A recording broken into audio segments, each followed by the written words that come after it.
যারা সব সময় আস্তাগফিরুল্লাহ পড়ে তাদের রিজিকের কোনো টেনশন হয় না, রিজিক নিয়ে তাদের আর কোনো চিন্তা থাকে না।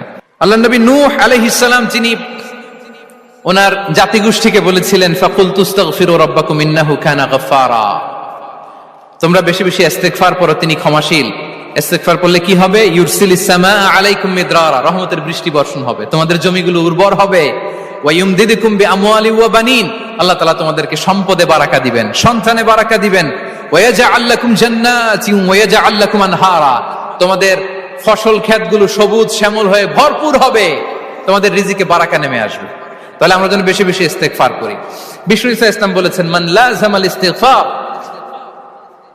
জাআলাল্লাহু লাকুম মিন কুল্লি দিকিন মাখরাজা ওয়া মিন কুল্লি হাম্মিন ফারাজা ওয়া ইয়ারযুকহু মিন হাইসু লা ইয়াহতাসিব, যে সব সময় ইস্তেগফার পড়ে তার কোনো টেনশন থাকে না, তার জীবনে দুশ্চিন্তা আসে না, আর এমন জায়গা থেকে আল্লাহ রিজিকের বন্দোবস্ত করে যেটা সে কল্পনাও করে নাই।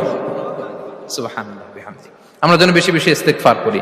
আস্তাগফিরুল্লাহ এটা হচ্ছে ভেরি শর্ট ফর্ম অফ ইস্তেগফার, অথবা পড়তে পারেন আস্তাগফিরুল্লাহাল্লাযী লা ইলাহা ইল্লা হুয়াল হাইয়ুল কাইয়্যুম ওয়া আতুবু ইলাইহি।